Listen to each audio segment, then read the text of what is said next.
묘법연화경 제12 제바달다품.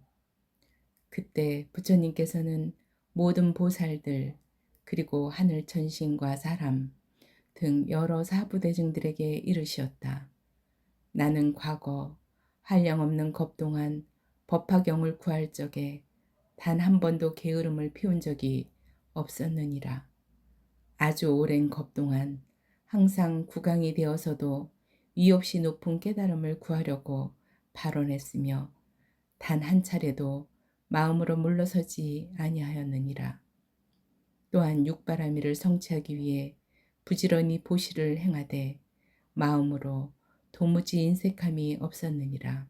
그래서 코끼리, 말, 따위의 짐승과 7가지 진귀한 보배와 국가, 도시, 처자식, 노비, 시종들과 내 자신의 머리, 눈, 골수, 몸, 살덩이, 손, 발, 심지어 목숨까지도 전혀 아까워하지 않았느니라. 오랜 옛날 당시 세상 사람들의 수명은 한량없이 길었으나 나는 법을 구하기 위해 구강자리를 버리고 정사를 태자에게 맡겼느니라. 그리고는 북을 치고 영을 내려 사방으로 법을 구하되 누가 능히 나를 위해 대승을 가르쳐 주시겠습니까? 그런 분이 계시다면 내 마땅히 종신토록 섬기며 시중들겠나이다. 당시 어느 선인이 왕에게 찾아와 말하기를 나에게 묘법연화경이라는 대승경이 있는데 만약 내 뜻을 어기지 않는다면 마땅히 왕을 위해 설법해 주겠소. 왕은 선인의 말을 듣고 크게 기뻐하며 곧장 선인을 따라가 필요로 하는 것들을 공급했느니라. 다시 말해 과일을 따오고 물 깃고 나무하며 음식을 장만하는 것은 물론 심지어 자기 몸으로서 그가 깔고 앉는 평상 노릇을 하기도 했느니라. 그러나 왕은 몸이나 마음으로 조금도 실증내지 않았으니 이렇게 받들어 섬기기를 1000년 동안이나 모셨느니라. 왕은 법을 위해 그를 정성껏 부지런히 모셨으며 조금도 부족함이 없게 극진히 받들었느니라. 그때 세종께서 거듭 의미를 표현하시고자 개송으로 말씀하셨다. 내 지난 과거 겁의 전생을 생각하건대 큰 법을 구하기 위하여 비록 세상에 국왕이 되었으나 오용락에 탐착하지 않았고 종을 쳐서 사방에 이르되 누가 큰 법을 가지고 있는가 만약 나를 위해 설명해 준다면 이 몸 마땅히 평생 종이 되어 섬기리라. 당시 아사선인이 왕에게 와서 말하기를 나에게 미묘한 법이 있으니 세간에 희유한 바라. 만약 능히 수행할 수 있다면 내 마땅히 그대 위에 말해 주리다. 이때 왕은 선인이 말을 듣고 마음으로 크게 기뻐하며 곧장 선인을 따라가서 필요로 하는 것들을 시중 들었으니 나무하고 과일 따고 열매 주우며 때에 맞게 공경이 받드느라 힘은 들었건만 생각이 미묘한 법에 있었으므로 몸이나 마음으로 전혀 실증내지 않았노라. 이렇게 널리 모든 중생들 위하여 부지런히 큰 법을 구하였나니 비단 자기 몸만 편하게 하기 위해서나 오용락을 위한 것이 아니었도다. 그러므로 대국왕이 되어서도 부지런히 이 묘법을 구하여 마침내 성불 하였거늘 지금 일부러 너희들을 위해 말하는 것이니라. 부처님께서 모든 비구들에게 이르시었다. 그때의 왕은 나 자신이었으며 당시 선인은 지금의 제바달다이니라. 제바달다는 훌륭한 선지식이었기 때문에 나로 하여금 육바라밀과 인자한 마음, 가엾이 여기는 마음, 함께 기뻐하는 마음, 집착을 버린 평등한 마음 등의 사무량심과 30 이상 80종화 자마금색의 몸과 심력, 사무소회, 사서법, 18불공법, 그 밖의 여러 신통력과 도력 등을 구족하게 하였느니라. 그리하여 마침내 등정각을 이루어 널리 중생들을 제도하게끔 하였으니 이는 모두 다 제바달다 선지식 덕분이니라. 따라서 모든 사부대중에게 이르노니 제바달다는 이후 한량없는 겁을 지나서 반드시 성불하리라. 부처님 이름은 천왕열애, 응공, 정변지, 명행족, 선서, 세간의, 무성사, 조장부, 천인사, 불세존이니라. 세 개의 이름은 천도이며 당시 천왕불께서 세상에 머무시는 수명은 20중겁이 되리라. 널리 중생들을 위하여 묘법을 설하리니 항아의 모래알처럼 수많은 중생들이 아라한가를 얻고 또 한량없는 중생들이 영각의 마음을 내리라. 또한 항아의 모래알처럼 무수한 중생들이 이없이 높은 진리를 이루고자 하는 마음을 내어 무생인고를 얻고 물러나지 않는 경지에 이르리라. 천왕불께서 열반하신 뒤 정법이 세상에 머무는 기간은 20중겁이리라. 그리고 부처님의 전신사리로 칠보탑이 세워지되 높이는 60유순이고 가로와 세로는 40유순이리라. 모든 하늘 천신과 사람들이 온갖 꽃과 가루향, 사르는 향, 바르는 향과 의복, 영락, 깃발, 보배, 일상과 악기를 연주하고 노래함으로써 칠보로 된 아름다운 사리탑에 예배하고 공양하리라. 그리하여 한량없는 중생들이 아라한가를 얻으며 수없는 중생들이 벽지불도를 깨닫고 생각으로 헤아릴 수 없이 많은 중생들이 보리심을 내어 불태전의 경지에 이르리라. 부처님께서 모든 비구들에게 이르시었다. 앞으로 미래 세상 가운데 만일 어떤 선남자 선여인이 묘법연화경의 제바달다품을 듣고는 청정한 마음으로 믿고 공경하며 의심하지 않는다면 지옥, 악이, 축생의 사막도에 떨어지지 않으리라. 뿐만 아니라 시방에 계시는 여러 부처님들 앞에 태어나되 태어나는 곳에서 항상 이 법화경을 들으리라. 만약 인간이나 하늘나라에 태어나면 수승한 즐거움을 누리게 될 것이고 부처님 앞에 태어나게 되면 영꽃에 화생하리라. 이때 땅 아래 하방세계에서 다보세존을 따라온 보살들 가운데 지적보살이 다보부처님께 여쭈었다. 이제 그만 마땅히 본국토로 돌아가셔야 되지 않겠습니까? 그러자 석가모니 부처님께서 지적보살에게 이르시었다. 선남자여, 잠깐 기다려라. 여기 문수사리 보살이 있는데 서로 만나서 묘법에 대해 논설한 다음 본국토로 돌아가도록 하라.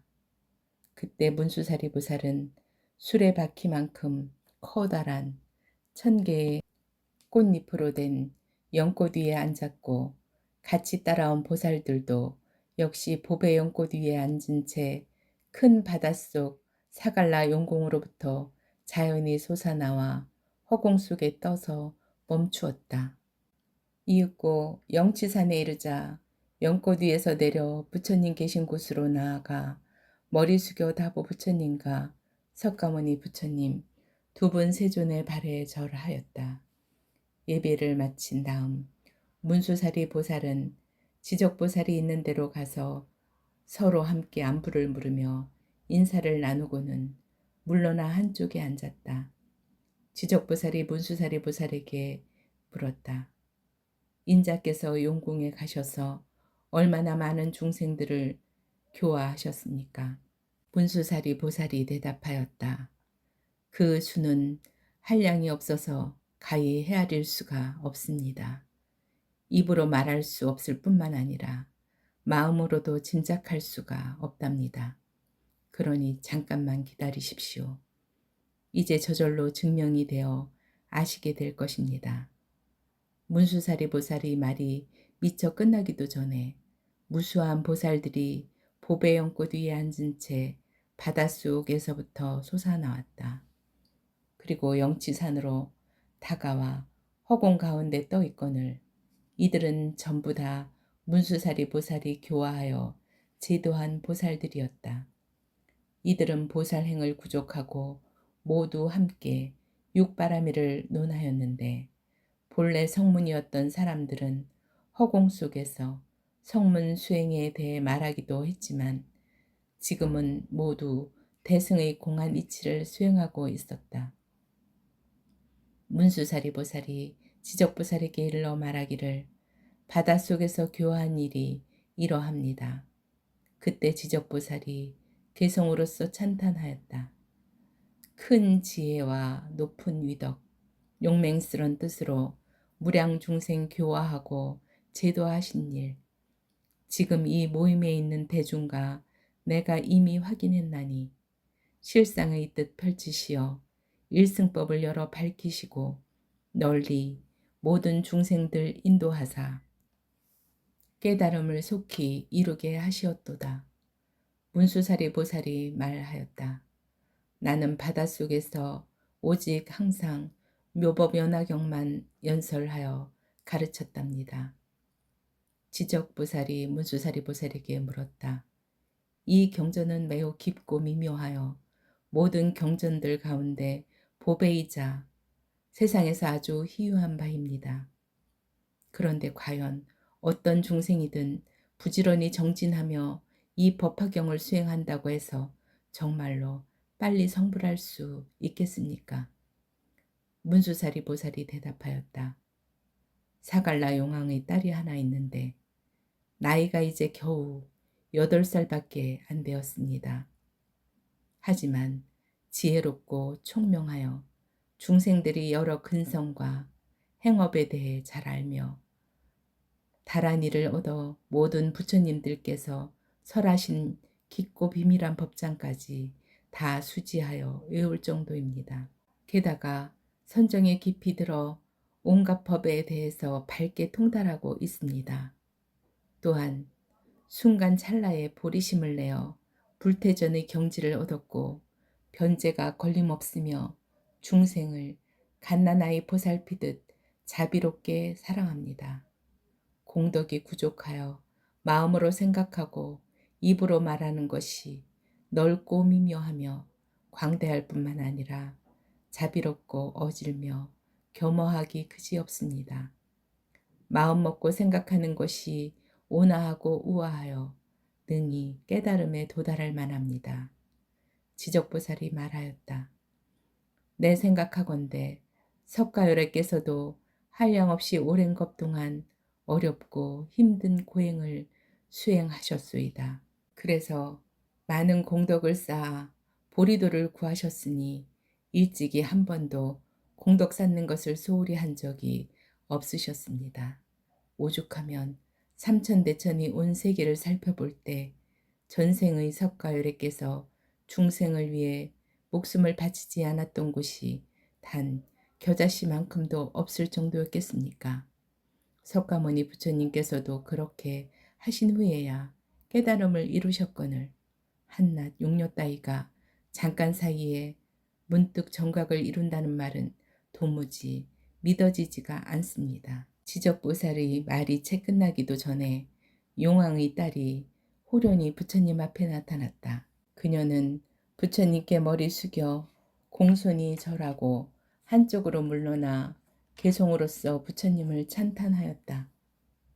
재와 복의 모양 깊이 통달하여 시방세계 두루 비추시며 미묘한 청정법신에 30 이상 갖추시고 80종으로서 법신을 장엄하시니 하늘 천신과 사람들이 우러러 받들고 용과 귀신들도 모두 공경하오며 일체 중생 무리들 높이 받들지 않는 자 아무도 없나이다. 또 설법 듣고서 깨달음 얻을 것을 오직 부처님께서만은 마땅히 증명하시리니 저도 역시 대승의 가르침 열어서 고통받는 중생들을 제도 하오리다. 이때 사리불이 용녀에게 말하였다. 내가 수행한 지 얼마 안 되어 위없이 높은 도를 얻는다는 것은 참으로 믿기 어려운 일이다. 왜냐하면 여자의 몸은 떼끼고 더러워서 법의 그릇이 아니기 때문이다. 그런데 어떻게 내가 능히 위없이 높은 깨달음을 얻을 수 있단 말이냐.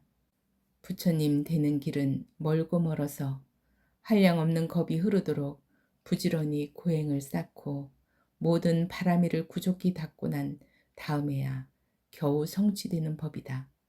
또 여인의 몸에는 5가지 장애가 있지 않느냐. 말하자면 첫째, 범천왕이 되지 못하며 둘째, 제석이 되지 못하고 셋째, 마왕이 되지 못하며 넷째, 전륜성왕이 되지 못하고 다섯째, 부처님이 되지 못하는 법이니라. 그런데 어찌하여 여자의 몸으로 속히 성불할 수 있단 말이더냐. 그때 용녀는 보배구슬을 하나 가지고 있었는데 삼천대천의 온 세계에 상당할 만큼 어마어마하게 값나가는 것이었다. 그것을 가져다가 부처님께 올리니 부처님께서 인해 받으셨다. 그러자 용녀가 지적보살과 사리불 존자에게 말하였다. 제가 보배구슬을 드리자 세존께서 받으셨거늘 이 일이 빠릅니까? 더딥니까?